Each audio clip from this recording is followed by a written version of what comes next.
Everyone, मैं गुंजन टीका की तरफ से आज हम डिस्कस करेंगे क्लास 9th का चैप्टर ग्रेविटेशन। ठीक है, तो क्लास 9th का ग्रेविटेशन ये चैप्टर बहुत इंपॉर्टेंट है, बहुत इंटरेस्टिंग है।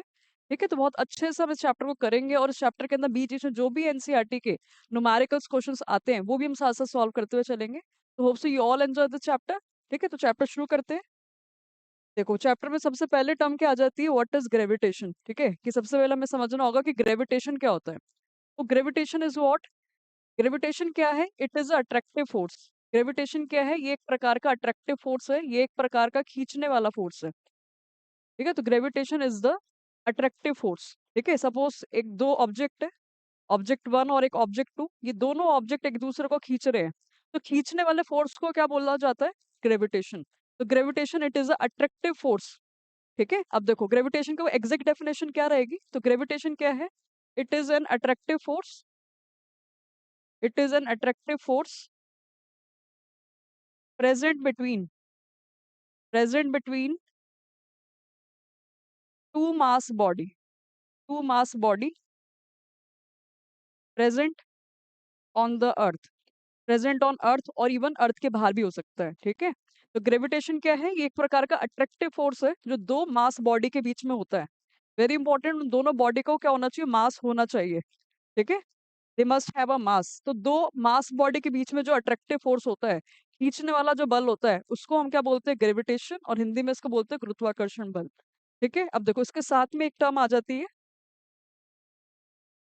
ठीक है, देखो इसके साथ में एक और टर्म क्या आ जाती है, ग्रेविटी। ठीक है, तो ग्रेविटेशन तो क्या है, एक अट्रैक्टिव फोर्स है जो किसके बीच में होता है, दो बॉडी के बीच में। दो बॉडी के बीच में जो अट्रैक्टिव फोर्स होता है उसको क्या बोलते हैं, ग्रेविटेशन। सपोज हमारा और साथ में कोई भी ऑब्जेक्ट हो गया, ठीक है, सपोज साथ में चेयर है, तो चेयर और हमारे बीच में जो फोर्स होगा वो क्या होगा, ग्रेविटेशन। दो ऑब्जेक्ट के बीच में, दो पर्सन के बीच में जो फोर्स होगा उसको क्या बोलेंगे, ग्रेविटेशन। तो कोई भी दो मास बॉडी के बीच में जो फोर्स होता है उसको हम क्या बोलते हैं, ग्रेविटेशन हम बोलते हैं। ठीक है, अब देखो इसके बाद दूसरी टर्म क्या आ जाती है, ग्रेविटी। तो इसी के जैसी है। ठीक है, सेकंड टर्म क्या आ गई है, ग्रेविटी। तो ग्रेविटी क्या होता है, तो ग्रेविटी भी एक अट्रैक्टिव फोर्स है, gravity is also attractive force, ये भी खींचने वाला ही बल है। ठीक है, तो ग्रेविटी क्या है, it is an attractive force, gravity is an attractive force present between the present between the present between the earth and object, present between the earth and object. ठीक है, तो अर्थ और ऑब्जेक्ट के बीच में जो अट्रैक्टिव फोर्स होता है, पृथ्वी और हमारे बीच में जो अट्रैक्टिव फोर्स है वो क्या होता है, ग्रेविटी। ठीक है, तो ये थोड़ा सा फर्क हो जाता है वो ग्रेविटेशन और ग्रेविटी के अंदर। ठीक है, सपोज हमारी कौन है ये, दिस इज अर्थ, अर्थ के ऊपर कौन है ये, दो ऐसे बिल्डिंग है ये। ठीक है, दो बिल्डिंग्स है, तो दो बिल्डिंग्स के बीच में जो अट्रैक्टिव फोर्स होगा, दो बॉडी के बीच में जो अट्रैक्टिव फोर्स होगा वो तो क्या है, ग्रेविटेशन। वो तो कौन है, ग्रेविटेशन। और ऑब्जेक्ट और अर्थ के बीच में जो फोर्स होता है, ऑब्जेक्ट और अर्थ के बीच में जो फोर्स होता है उसको क्या बोलते हैं, ग्रेविटी। क्या बोलते हैं, ग्रेविटी। ठीक है, तो किसी भी दो मास बॉडी के बीच में जो फोर्स होता है उसको क्या बोलते हैं, ग्रेविटेशन। हमारे और पृथ्वी के बीच में जो फोर्स है उसको क्या बोलते हैं, ग्रेविटी। और दोनों के दोनों ये क्या है, अट्रैक्टिव फोर्स, ये खींचने वाले फोर्स ये है। क्लियर नहीं है। अब देखो यहाँ पर इस चैप्टर के अंदर ग्रेविटेशन को वो किससे डिनोट किया जाएगा, एफ और स्मॉल जी से। ठीक है, तो ग्रेविटेशन को किससे डिनोट करते हैं, it is denoted by capital F and small G, capital F and small G. ठीक है, तो this is a symbol of a gravitational force. तो ग्रेविटेशनल फोर्स का फॉर्मूला, सिंबल क्या होगा, capital F and small G. ठीक है, और ये एक प्रकार का फोर्स ही है, अट्रैक्टिव फोर्स ही है। तो फोर्स की ऐसे यूनिट हमें न्यूटन ने बताई है, क्या होती है, न्यूटन ही होती है। तो फोर्स की ऐसे यूनिट क्या है, न्यूटन। ठीक है, तो ग्रेविटेशन एक प्रकार का अट्रैक्टिव फोर्स है जो दो मास बॉडी के बीच में प्रेजेंट होता है। सिंबल क्या होता है, एफ जी। और ऐसे यूनिट क्या होती है इसकी, ऐसे unit of gravitational force is a Newton. ठीक है, तो ऐसे यूनिट हम याद रखेंगे। तो ऐसे यूनिट क्या है, ऐसे यूनिट इज न्यूटन, और न्यूटन का सिंबल क्या है, कैपिटल एन। ठीक है, तो दिस इज अ ग्रेविटेशन। तो दो बॉडी के बीच में जो अट्रैक्टिव फोर्स होता है उसको क्या बोलते हैं, ग्रेविटेशन। हमारे और पृथ्वी के बीच में जो अट्रैक्टिव फोर्स होता है उसको क्या बोलते हैं, ग्रेविटी। ठीक है, अब देखो उसके आगे क्या आ जाता है, very important, universal law of gravitation. क्या आ गया, यूनिवर्सल लॉ ऑफ ग्रेविटेशन। ये पेपर में 3 मार्कर का क्वेश्चन आता ही है, state the universal law of gravitation. तो यूनिवर्सल लॉ ऑफ ग्रेविटेशन क्या कहता है, तो यहाँ पर टर्म क्या लिखा हुआ है, यूनिवर्सल। यूनिवर्सल है तो यानी कि ये लॉ पृथ्वी और पृथ्वी के बाहर हर जगह एप्लीकेबल है, ठीक है, because it is a universal law of gravitation. Universal law of gravitation क्या कहता है? वो क्या कहता है? It states that gravitational force और the attractive force, gravitational force या फिर हम क्या कह सकते हैं, अट्रैक्टिव फोर्स, ग्रेविटेशनल फोर्स और the attractive force present between the two mass body, present between the two mass body, ठीक है। तो देखो gravitational, universal law of gravitational की स्टेटमेंट क्या कहती है कि जो ग्रेविटेशनल फोर्स होता है, जो ग्रेविटेशनल फोर्स होता है, जो अट्रैक्टिव फोर्स होता है, वो डायरेक्टली प्रोपोर्शनल होता है प्रोडक्ट ऑफ मास के, ठीक है। सबसे पहली लाइन तो क्या आती है कि gravitational force is directly proportional to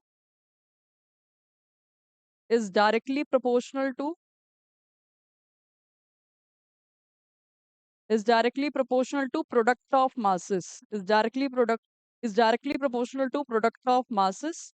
कि ये मास के तो क्या होता है, मास के प्रोडक्ट के तो क्या होता है, डायरेक्टली प्रोपोर्शनल होता है, पहला इस लाइन इसकी। और दूसरा साथ में क्या बोलता है ये, and inversely proportional to, and inversely proportional to, and inversely proportional to square of the distance between them, inversely proportional to the square of the distance between them, distance between them, ठीक है। तो ये क्या हो गया, gravitational law, universal law of gravitation की definition हो गई, स्टेटमेंट हो गई। तो यूनिवर्सल लॉ ऑफ ग्रेविटेशन क्या कहता है कि जो ग्रेविटेशनल फोर्स होता है, जो अट्रैक्टिव फोर्स होता है, वो डायरेक्टली प्रोपोर्शनल होता है प्रोडक्ट ऑफ मास के, is directly proportional to the product of the mass, and inversely proportional to the and inversely proportional to the square of the distance between them, and inversely proportional to the square of the distance between them। This is a statement of universal law of gravitation, ठीक है। अब इसको, इसका mathematical expression देखते हैं, है ना। तो हमने यहाँ पे वो क्या कंसिडर करना है, दो मास बॉडी है, दो मास बॉडी है यहाँ पर, एक बड़ी हम मान लेते हैं और एक छोटी हमने मान ली। वो एक का मास क्या है, बड़ी वाले का m1 और दूसरे का क्या है m2, ठीक है। इनके बीच का जो डिस्टेंस है, डिस्टेंस हमेशा कहाँ से लिया जाता है, from the centre, distance always take from the centre. तो डिस्टेंस कितना है, d है, डिस्टेंस कितना है, d, ठीक है। तो पहली बॉडी का मास क्या है, m1, दूसरी बॉडी का मास क्या है, m2, and the distance between their centre points is the small d hair.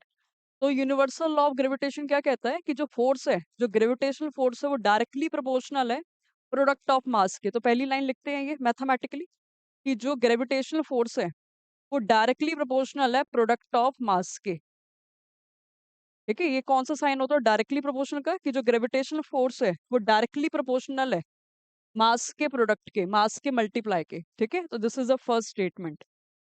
Second statement क्या कहती है कि जो ग्रेविटेशनल फोर्स है, सेकंड स्टेटमेंट क्या कहती है, जो ग्रेविटेशनल फोर्स है वो इनवर्सली प्रोपोर्शनल है। इनवर्सली प्रोपोर्शनल मतलब क्या होता है, वन अपॉन करके लिखना, inversely proportional to the square of the distance between them. तो डी का हम क्या कर देंगे, स्क्वायर, ठीक है। सेकंड स्टेटमेंट क्या कहती है कि gravitational force is inversely proportional, यानी कि वन अपॉन करके लिखा, inversely proportional to the square of the distance between them.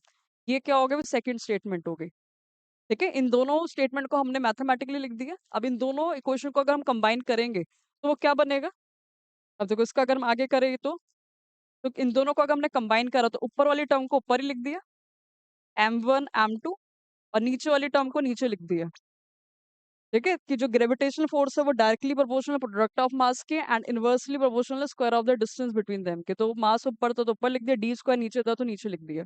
हमें पता है जब भी हम प्रोपोर्शनैलिटी का साइन हटाते हैं तो क्या आता है, कांस्टेंट आता है, दैट वी नो, है ना। तो यहाँ पर भी क्या होगा, प्रोपोर्शनैलिटी का हम साइन हटाएंगे और क्या आएगा, कांस्टेंट आएगा, ठीक है। और this constant is very important, ठीक है। इस कांस्टेंट का तो अलग से पूछ लिया जाता है पेपर में, ठीक है। तो प्रोपोर्शनैलिटी का साइन हटाएंगे तो एक कांस्टेंट आएगा और साथ में बराबर का साइन आ जाएगा। तो प्रोपोर्शनल का साइन हटा तो इक्वल्स टू का साइन आ गया और साथ में कांस्टेंट आएगा कैपिटल जी, और साथ में बाकी ऐसे लिख देंगे, ठीक है। तो this is the formula of the gravitational force. तो ग्रेविटेशनल फोर्स का फॉर्मूला क्या होता है G m1 m2 and G m1 m2 upon में डी स्क्वायर, ठीक है, जिसमें हमारा G कौन है? G is the universal gravitational constant, ठीक है, this is very important. G is the universal gravitational constant, while m1 m2 is the mass of the bodies and d square is the distance between them, ठीक है। तो हमारा वो universal law of gravitation के statement हमें समझ में आए क्या, कि जो फोर्स होता है वो डायरेक्टली प्रोपोर्शनल होता है प्रोडक्ट ऑफ मास के, और इनवर्सली प्रोपोर्शनल होता है square of the distance between them के। और जब हमने प्रोपोर्शनलिटी का साइन हटाया तो कांस्टेंट आया which is a capital G, है ना। तो फॉर्मूला क्या आता है? Force equals to the capital G m1 m2 upon में डी स्क्वायर, ठीक है, ये फॉर्मूला आया था, जिसके अंदर सब ये टर्म्स क्या क्या है हमें पता। फोर्स तो क्या है? ग्रेविटेशनल फोर्स है। और जी इज वेरी इंपॉर्टेंट, पेपर में अलग से पूछ लिया जाता है कि what is capital G here. तो कैपिटल जी क्या है? Universal universal gravitational constant, universal gravitational constant है ये, ठीक है। तो कैपिटल जी क्या है? It is a universal gravitational constant, और इसकी वैल्यू भी हम याद रखेंगे, ठीक है। तो यूनिवर्सल ग्रेविटेशनल कांस्टेंट की वैल्यू क्या होती है? Value of universal gravitational constant, वो capital G equals to the 6.7 into में 10 की पावर -11, ठीक है, ये होती है कैपिटल जी की वैल्यू। तो यूनिवर्सल ग्रेविटेशनल कांस्टेंट की वैल्यू क्या आ रही है? 6.7 इंटू में 10 की पावर -11, और यूनिट हम क्या लगाएंगे? न्यूटन, न्यूटन मीटर स्क्वायर पर केजी स्क्वायर, ठीक है। तो ये हमें अलग से याद रखना है, पेपर में आता है what is the value of capital G, universal gravitational constant की वैल्यू क्या होती है? तो वी विल से 6.7 इंटू में 10 की पावर -11, और यूनिट क्या हो गई? न्यूटन मीटर स्क्वायर पर केजी स्क्वायर, ठीक है। और m1 m2 और डी स्क्वायर तो हमें पता ही है, that is the distance between them और मास, ये सब, ठीक है।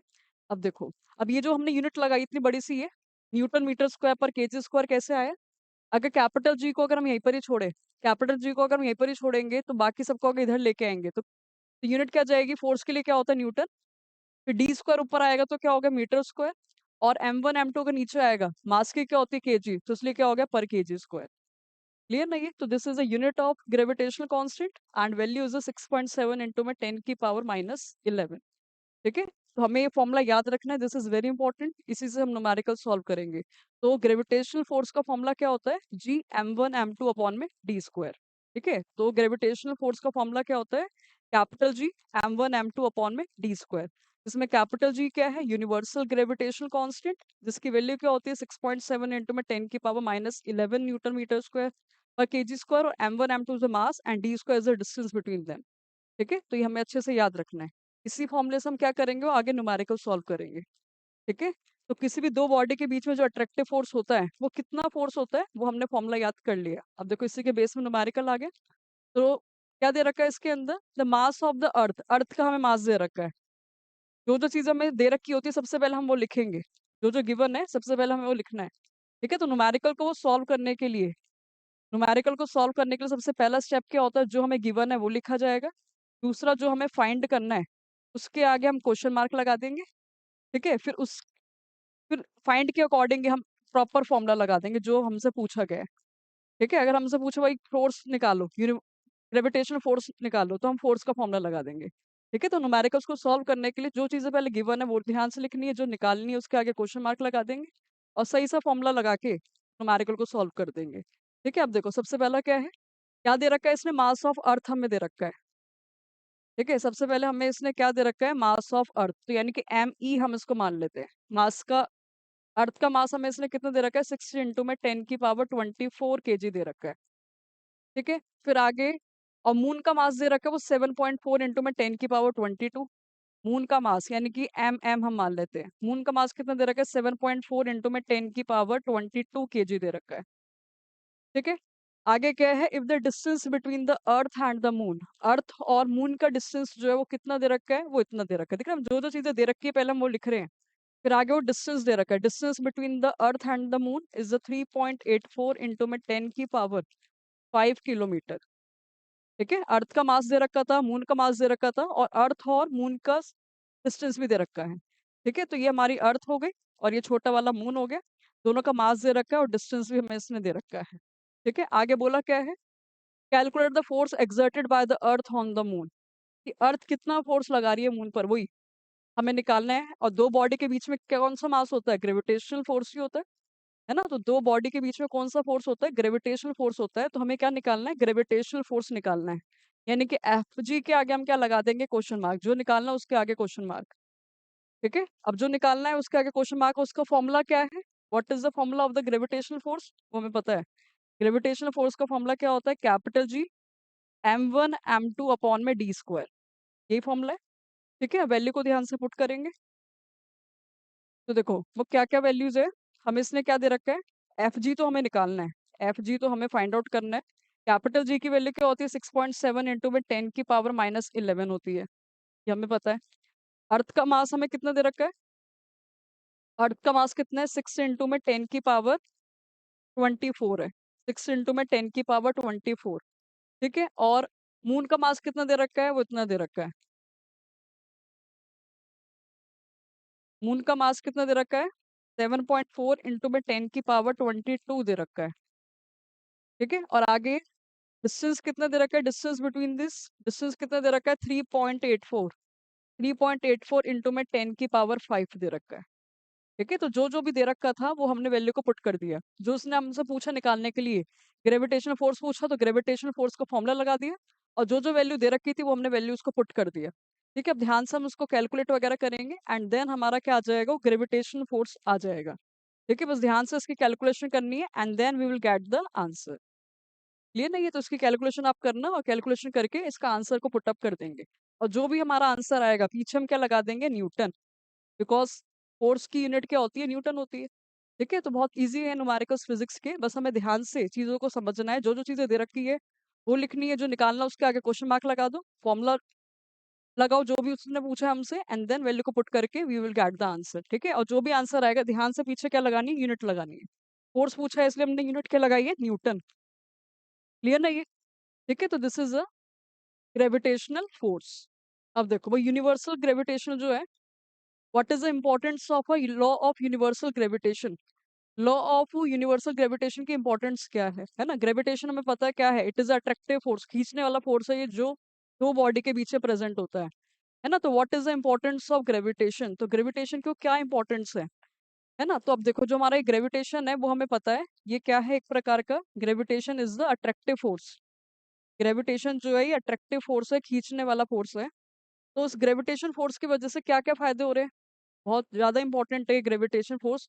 ग्रेविटेशन फोर्स एक वीक फोर्स है, ज्यादा स्ट्रांग नहीं होता है, but still it is important. क्यों? सबसे पहली इंपॉर्टेंस तो क्या आती है इसकी? जो कौन है? हमारी पृथ्वी। हाँ, कौन है? हमारी जो अर्थ है। ठीक है, जो हमारी वो कौन है? अर्थ जो है। ठीक है, ये हमारी अर्थ है ये। ठीक है, और अर्थ के आसपास, अर्थ पे कौन है? हम लोग हैं। हम है। ठीक है, हमारी बिल्डिंग्स वगैरह ये सब है। ठीक है, तो हम हो गए, हमारी बिल्डिंग्स हो गई, ये सब घर वगैरह हो गए, तो हम सब पृथ्वी से जुड़े हुए हैं because of this gravitational force. क्योंकि ग्रेविटेशनल फोर्स क्या है? खींचने वाला फोर्स है। इस खींचने वाले फोर्स की वजह से ही हम पृथ्वी से जुड़े हुए हैं, पृथ्वी पर चल पा रहे हैं, पृथ्वी पर टिके हुए हैं।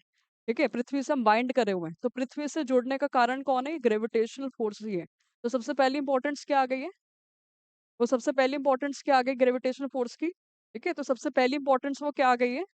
कि इसी फोर्स के वजह से हम क्या है? हम पृथ्वी से बाइंड हो रखे, पृथ्वी से जुड़े हुए हैं।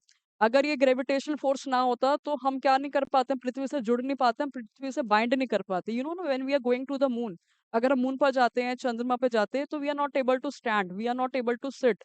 नहीं बैठ पाते हैं, ना हम चल पाते हैं, बिकॉज वहां पर क्या नहीं है? वो ग्रेविटेशनल फोर्स नहीं है, खींचने वाला फोर्स नहीं है वहां पर। ठीक है, और अर्थ पर क्या है? ग्रेविटेशनल फोर्स है, खींचने वाला फोर्स है, that's why we are bind to the earth, इसलिए हम पृथ्वी से जुड़े हुए हैं। ठीक है, तो सबसे पहली इंपॉर्टेंस क्या है? कि पृथ्वी से हम जुड़े हुए हैं, पृथ्वी से हम बाइंड है। दूसरी इंपॉर्टेंस क्या आ गई है? कि जो हमारा मून है वो अर्थ के आसपास घूम रहा है। हमें पता ही है, हमारी अर्थ हो गई, और इधर ये कौन हो गया? मून। तो मून जो है वो पृथ्वी के आसपास घूम रहा है because of the gravitational force. ठीक है, क्योंकि मून छोटा है और छोटी वाली चीजें घूमती है एक बड़ी चीज के आसपास।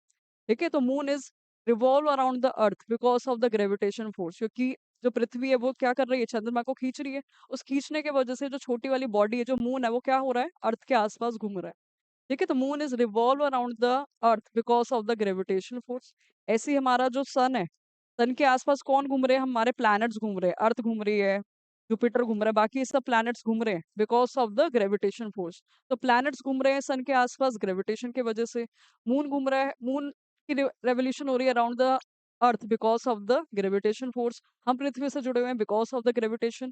ठीक है, और भी बहुत ज्यादा इंपॉर्टेंट्स है। ठीक है, अब देखो क्या होता है, जो टाइड्स आती हैं, जो तरंगे आती है ऊंची ऊंची, वो मून और सन की वजह से आती है। और वो भी क्यों आ रही है, जो टाइड्स बनती है समुद्र के अंदर, ऊंची ऊंची लहरें बनती है, ये भी किसके वजह से बनती है, gravitation force of moon and sun. ठीक है, हमारी ये अर्थ है, और अर्थ पर कौन है, ये समुद्र है। ऊपर ऊपर कौन है, मून या फिर सन है। तो मून क्या कर रहा होता है, इन वाटर की वेव को अपनी तरफ खींच रहा होता है। ठीक है, जिसकी वजह से क्या होता है, टाइड्स आती है, ज्वार भाटे आते हैं। क्लियर ना। एक लास्ट इंपॉर्टेंस और है कि हमारा जो एटमॉस्फेयर है वो पृथ्वी से जुड़ा हुआ है ना। हमें पता है हमारी जो अर्थ है, और अर्थ के आसपास कौन है। ठीक है, हमारी ये अर्थ है, और अर्थ के आसपास कौन है, एटमॉस्फेयर है ना। अर्थ और अर्थ के आसपास कौन है, एटमॉस्फेयर है, यानी कि एयर ब्लैंकेट है, दैट वी नो। है ना, तुम्हारे अर्थ के आसपास कौन है, एटमॉस्फेयर है, एयर ब्लैंकेट है। ये भी किसके वजह से, because of the gravitational force. ठीक है, तो समझ में आ रहा होगा। ये ग्रेविटेशनल फोर्स बहुत इंपॉर्टेंट है, इसके बिना हमारा अर्थ पे एग्जिस्टेंस ही नहीं है, हम कह सकते हैं। ठीक है, हम फूड खा रहे हैं, वाटर खा रहे हैं, वो सब चीजें बॉडी के अंदर जा रही है, नीचे जा रही है, because of this gravitational force. ठीक है, तो it play a very important role for the existence of the for the existence on the earth. ठीक है, तो पेपर में क्वेश्चन आता है कि what are the importance of law of universal of gravitation, तो we will write this points. ठीक है, और ग्रेविटेशन फोर्स का फॉर्मूला है क्या, वो हमने लर्न कर लिए, that is the F equals to में capital G m1 m2 upon में आर स्क्वायर या फिर डी स्क्वायर। ठीक है, अब देखो इसके आगे क्या टर्म आ जाती है, फ्री फॉल। क्या आ गया, फ्री फॉल। अब फ्री फॉल क्या होता है। ठीक है, फॉल मतलब तो हमें पता है क्या होता है, गिरना। अब फ्री फॉल क्या होगा, जब भी कोई ऑब्जेक्ट गिरता है, when any object fall under the force, under the earth force only. ठीक है, जब कोई भी ऑब्जेक्ट क्या होता है, व्हेन एनी ऑब्जेक्ट, जब कोई भी क्या होगा, कोई भी ऑब्जेक्ट जो है वो फॉल करेगा। सपोज से बॉल फॉल कर रही है, बॉल नीचे जा रही है। If any object is fall, और उसमें से प्रेशर किसका लग रहा है, इस पे जो फोर्स है जो सिर्फ किसका लग रहा है, अर्थ का फोर्स लग रहा है। ठीक है, इस पे जो फोर्स है वो सिर्फ किसका लग रहा है, फोर्स ऑफ अर्थ ओनली। ठीक है, फोर्स किसका लग रहा है, सिर्फ पृथ्वी का फोर्स लग रहा है, अर्थ का फोर्स लग रहा है। तो ऐसे फोर्स को ऐसे फॉल को हम क्या बोलते हैं, फ्री फॉल। ठीक है, तो फ्री फॉल क्या है, एक ऐसा फॉल, एक ऐसा ऑब्जेक्ट का गिरना जिस पर फोर्स सिर्फ किसका लगता है, अर्थ का लगता है। ठीक है, that type of force, that type of fall is called as a free fall. ठीक है, तो फ्री फॉल क्या है, when an object fall towards the earth under the gravity alone. ठीक है, तो जब भी कोई ऑब्जेक्ट फॉल करता है under the earth's force only, under the earth force only, then it is a free fall। ठीक है, तो सपोज अगर हमारे हाथ में कुछ भी है और हमने उसको छोड़ दिया। ठीक है, बॉल है हाथ में, बॉल को हमने ऐसे ही लीव आउट कर दिया, ऐसे ही उसको छोड़ दिया, तो देन क्या होगा, जो वो बॉल नीचे जाएगी तो उससे फोर्स सिर्फ किसका लगेगा, अर्थ का फोर्स लगेगा। ठीक है, तो ऐसे फोर्स को, ऐसे फॉल को हम क्या बोलते हैं, फ्री फॉल। ठीक है, तो free fall it is a fall in which the object experience the force by earth only. ठीक है, तो अगर ऑब्जेक्ट पे सिर्फ अर्थ का फोर्स लग रहा है तो ऐसे फॉल को हम क्या कहेंगे, फ्री फॉल। ठीक है, अब देखो जब भी कोई ऑब्जेक्ट क्या होता है, फ्री फॉल में होता है, जब भी ऑब्जेक्ट किस में होता है, फ्री फॉल में होता है, तो क्या देखा जाता है, वो डायरेक्शन चेंज नहीं करता, it will not change the direction. ठीक है, डायरेक्शन वो चेंज नहीं करेगा, बट क्या होता है, डायरेक्शन तो चेंज नहीं करेगा। ये एक बॉल किस में, फ्री फॉल पर है, एक बॉल ही किस में, फ्री फॉल में है, डायरेक्शन तो चेंज नहीं करेगी, बट इसमें फोर्स किसका लग रहा है, हमें पता है फोर्स किसका लग रहा है, अर्थ का फोर्स लग रहा है। कौन सा फोर्स लग रहा है, अर्थ का फोर्स लग रहा है। और हमें पता है जब भी किसी ऑब्जेक्ट में फोर्स लगता है तो उसकी वेलोसिटी चेंज होती है।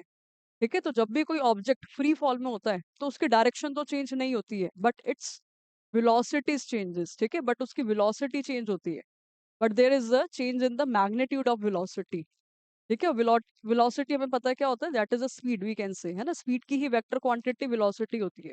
तो जब भी कोई ऑब्जेक्ट किस में होता है, फ्री फॉल में होता है, जब भी ऑब्जेक्ट किस में होगा, फ्री फॉल में होगा, तो उसकी क्या नहीं चेंज होगी, डायरेक्शन तो चेंज नहीं होगी, no change in the direction. तो उसकी डायरेक्शन तो चेंज नहीं होगी, पर उसकी क्या चेंज होती है, वेलोसिटी चेंज होती है, उसकी स्पीड चेंज होती है, स्पीड बढ़ती है। और स्पीड क्यों बढ़ती है, because of the earth force, क्योंकि उस पर अर्थ का फोर्स लग रहा है ऑब्जेक्ट पर। ठीक है, बट वेलोसिटी चेंज, और वेलोसिटी क्या होती है, चेंज होती है, या फिर हम कह सकते हैं वेलोसिटी इंक्रीज होती है, बल्कि वेलोसिटीज इंक्रीज।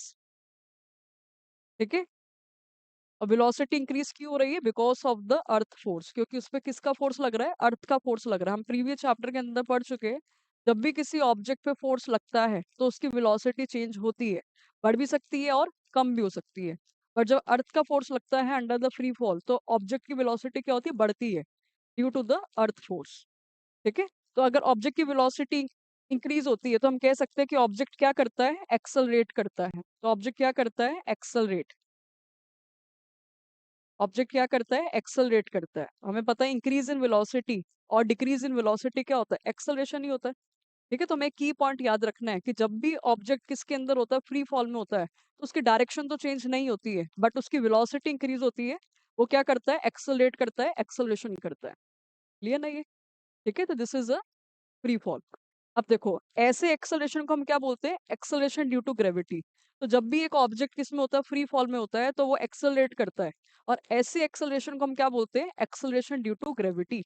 इस एक्सेलरेशन को हम क्या बोलेंगे? This is a acceleration due to gravity. ठीक है, तो ये भी पेपर में आता है कि what is acceleration due to gravity. ठीक है, अब देखो क्या होता है acceleration due to gravity.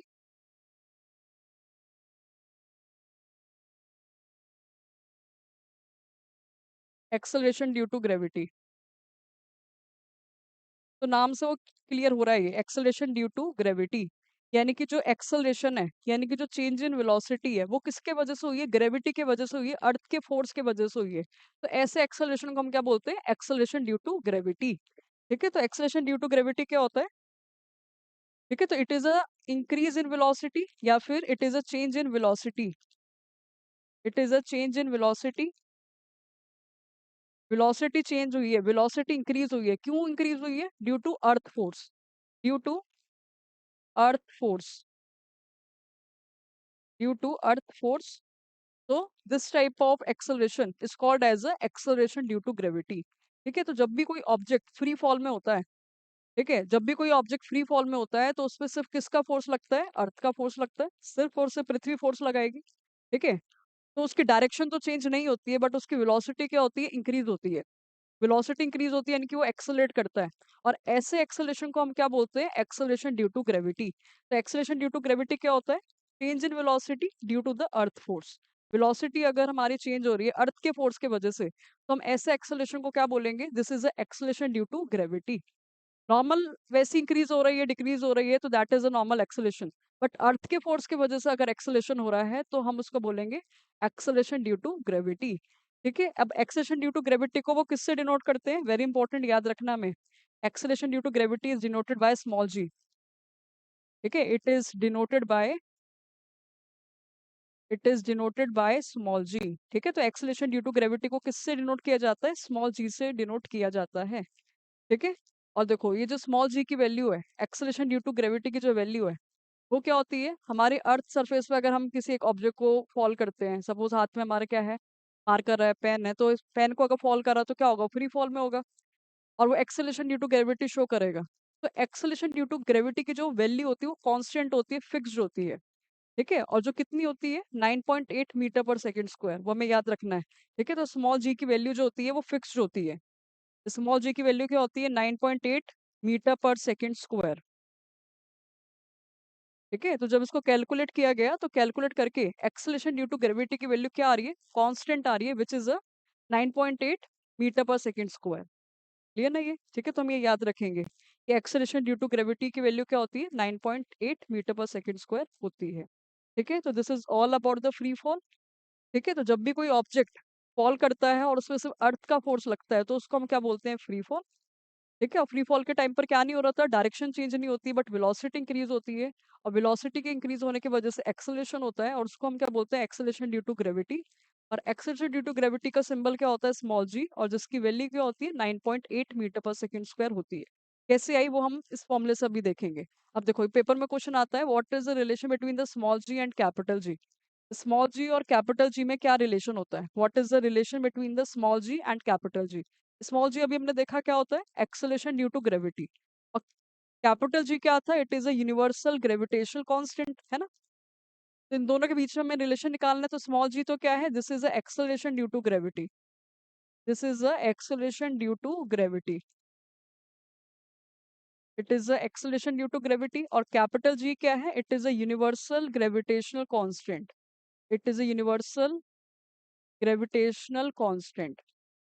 Universal gravitational constant को हम क्या बोलते हैं? कैपिटल जी बोलते हैं। अब इन दोनों के बीच हमें रिलेशन निकालना है, ठीक है? It is very easy.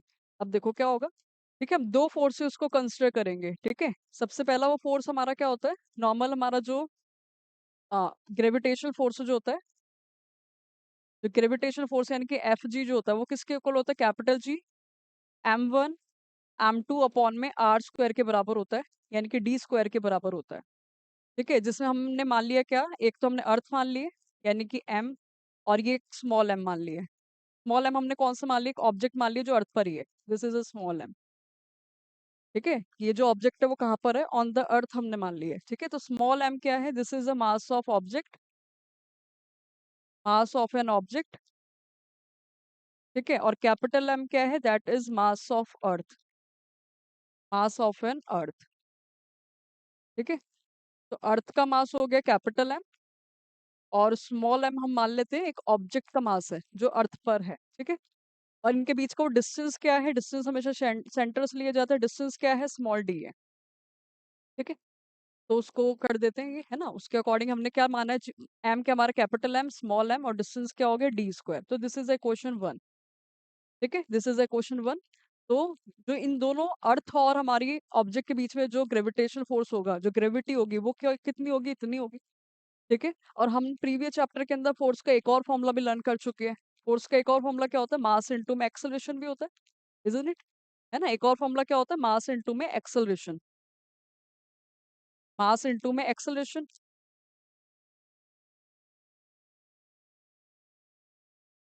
अब हम यहाँ पर क्या करेंगे? तो यहाँ पे जो मास है वो मास किसका लिया जाएगा? ऑब्जेक्ट का, ठीक है? तो ऑब्जेक्ट का अगर मास लेंगे तो हम क्या आ गया? Small m। और एक्सेलरेशन के लिए क्या आएगा? क्योंकि यहाँ पर अगर ऑब्जेक्ट फ्री फॉल में होता है, if an object under the free fall, तो एक्सेलरेशन कौन सी होती है? एक्सेलरेशन ड्यू टू ग्रेविटी होती है। तो एक्सेलरेशन ड्यू टू ग्रेविटी के लिए सिंबल क्या लेंगे हम? Small G. अभी हमने देखा था एक्सेलरेशन ड्यू टू ग्रेविटी का सिंबल क्या था? स्मॉल जी था। ऑब्जेक्ट का मास ले रहे हैं तो स्मॉल m आ गया, ठीक है? अभी इसको मान लिया हमने क्वेश्चन टू। तो पहला तो कौन सा आ गया? वो ग्रेविटेशन फोर्स आ गया, और ये हमारा एक नॉर्मल फोर्स आ गया जो एक ऑब्जेक्ट पर लग रहा है, ठीक है? इन दोनों के दोनों साइड कौन है? वो दोनों क्वेश्चन में लेफ्ट हैंड साइड क्या है? फोर्स, फोर्स ही है। और हमें पता है जब लेफ्ट हैंड साइड अगर इक्वल होता है तो राइट हैंड साइड अपना आपस में इक्वल होता है। तो from equation first and second, from equation first and second, अगर लेफ्ट हैंड साइड अगर इक्वल होते हैं तो राइट हैंड साइड वाले आपस में खुद इक्वल होते हैं। तो from equation first and second, तो राइट हैंड साइड को राइट हैंड साइड के हम इक्वल कर देंगे, ठीक है? तो हमने पहले ग्रेविटेशन फोर्स का फॉर्मूला लगाया, फिर हमने नॉर्मल फोर्स का फॉर्मूला लगाया, दोनों साइड फोर्स, फोर्स ही आ रहा था। तो जब लेफ्ट हैंड साइड इक्वल होते हैं तो राइट हैंड साइड अपने आपस में इक्वल हो जाते हैं। तो इन दोनों को इक्वेट करा, तो स्मॉल m से स्मॉल m तो कट गया, तो वेरी इंपॉर्टेंट रिलेशन आ गया। तो स्मॉल जी हमारा वो किसके इक्वल होता है फिर? स्मॉल जी किसके इक्वल होता है? Small G equals to the capital G, capital M upon में डी स्क्वायर के। वेरी इंपॉर्टेंट, ये हमें याद रखना है। This is a relation between the small G and capital G. कि स्मॉल जी किसके इक्वल होता है? एक्सेलरेशन ड्यू टू ग्रेविटी किसके इक्वल होता है? Capital G, capital M upon में डी स्क्वायर के, ठीक है? तो this is the relation between the small G and capital G. And small G is the acceleration due to gravity, जिसकी value अभी हमने देखी थी क्या होती है? 9.8 मीटर पर सेकंड स्क्वायर होती है। और ये वैल्यू कहाँ से आई है? वो इस फॉर्मूले से ही आई है। अगर हमने इन तीनों की वैल्यू को पुट करा ना, तीनों की वैल्यू अगर हम पुट करेंगे तो हमारे पास जो वैल्यू आएगी स्मॉल जी की, वो 9.8 ही निकल के आएगी। क्योंकि हमें पता है कैपिटल जी क्या है? This is the universal gravitation constant, जिसकी वैल्यू क्या होती है? 6.7 इंटू 10⁻⁻11 होती है। ये कौन हो गया? अर्थ का मास हो गया, और ये डिस्टेंस हो गए। अब इन तीनों की वैल्यू को हम पुट करेंगे ना, तो we will get the acceleration due to gravity is about 9.8 metre per second square, ठीक है? तो याद रखेंगे स्मॉल जी की वैल्यू क्या होती है? 9.8 मीटर पर सेकंड स्क्वायर होती है। और न्यूमेरिकल को में सॉल्व करते टाइम हम इसको approximately 10 metre per second square लेंगे, ठीक है? न्यूमेरिकल को सॉल्व करते हुए we will take it as a 10 metre per second square, ठीक है? तो होप्स आपको वो यहाँ तक समझ में आया होगा। ये चैप्टर बहुत ध्यान से पढ़ना है, इट इज ईजी। सब सब चीज़ों को अगर हम साथ साथ लर्न करते हुए चलेंगे, फॉर्मूले को बिल्कुल रिटेन रखेंगे, तो न्यूमेरिकल्स बहुत अच्छे से हो जाएंगे, ठीक है? Hopes you all enjoy this. Thank you.